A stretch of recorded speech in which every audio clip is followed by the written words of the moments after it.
All right, what is up, you dirty little rat bastards, all of you? I'm gonna be doing the video for this week. It'll be a little bit of a different approach, maybe, than Rex Road, and maybe even some picks that Rex might not agree with. But it's my show now, so this is the list that I got. I'll be running through each of my picks and why I'm putting each person in the spot that they're in. So, starting off at number 10 are the Beecher Creatures. Sorry, beloved commissioner. I will say you've had some injuries to deal with this year.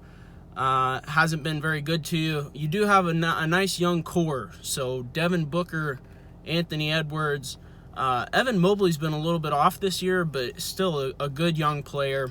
I think you got a lot to build off of.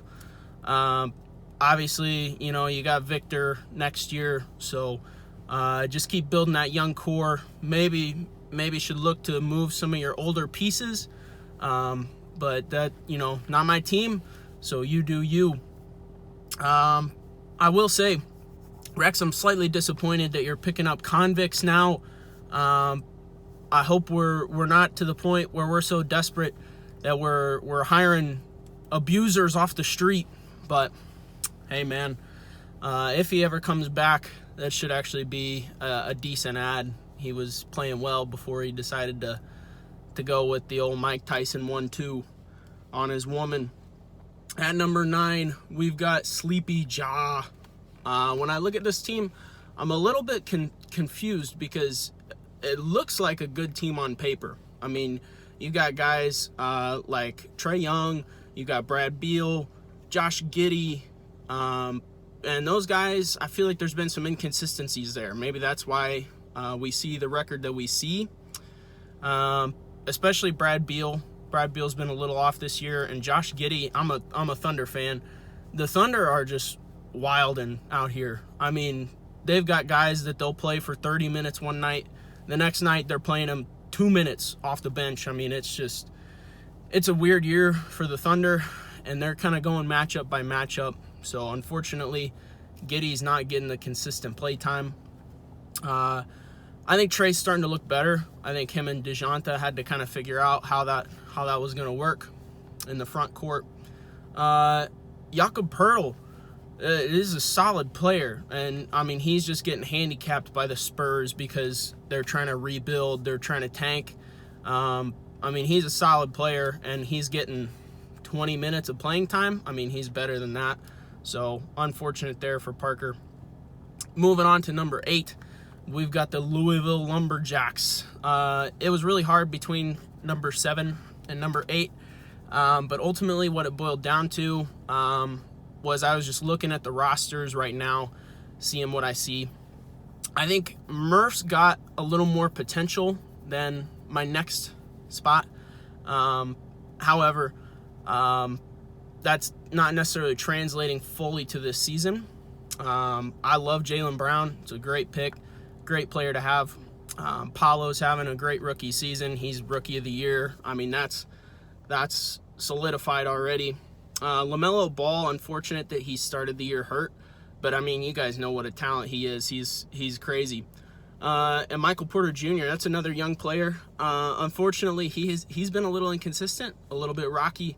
But yeah, that's the Louisville Lumberjacks. I think they'll have much better days ahead of them. The potential is there.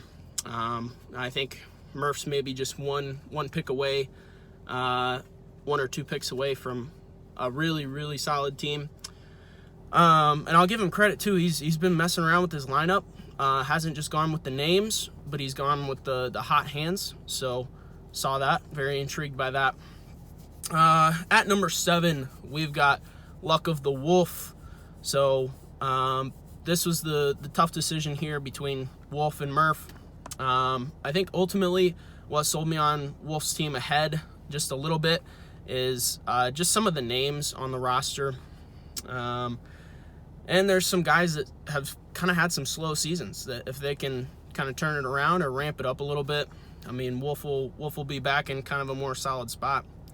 So some of those names would be Scotty Barnes. I mean, Scotty, everybody loves Scotty. This dude's been pretty much garbage all year. Like, it's bad. So if he can turn it around and get back to that rookie of the year caliber performance that he showed, that's going to do really good things for Wolf. De'Aaron Fox had a pretty slow start. I don't know what it is. I don't know if, the Kings got some new pieces, so maybe it's just him trying to figure that all out. But he's had a pretty rough start to the year, especially shooting. And then Des Bane, Brandon Ingram, those are two guys that have come off of injuries pretty recently. Two good players. I mean, Desmond Bane was, I think, top 30 at the start of the year. I mean, the dude was on fire. Brandon Ingram has the potential to just pop off, especially since Zion's out now. I mean, Brandon Ingram's he's gonna score a ton. I gotta ask though, Wolf, what the heck is Dorian Finney-Smith doing in your IR? Like, that's like putting like $2 into your retirement and going, yeah, I can retire off that. Like, that's such a waste. Like, I don't know, drop him. I don't.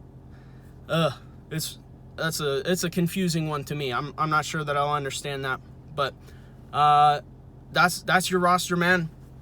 Not mine. Next up at number 6, you just gotta believe. So Clarence's team is getting more healthy. I know that his record is maybe not as good as some of these guys that I've got below him, but his team's getting healthy. Aside from Karl Anthony Towns, he's still hurt.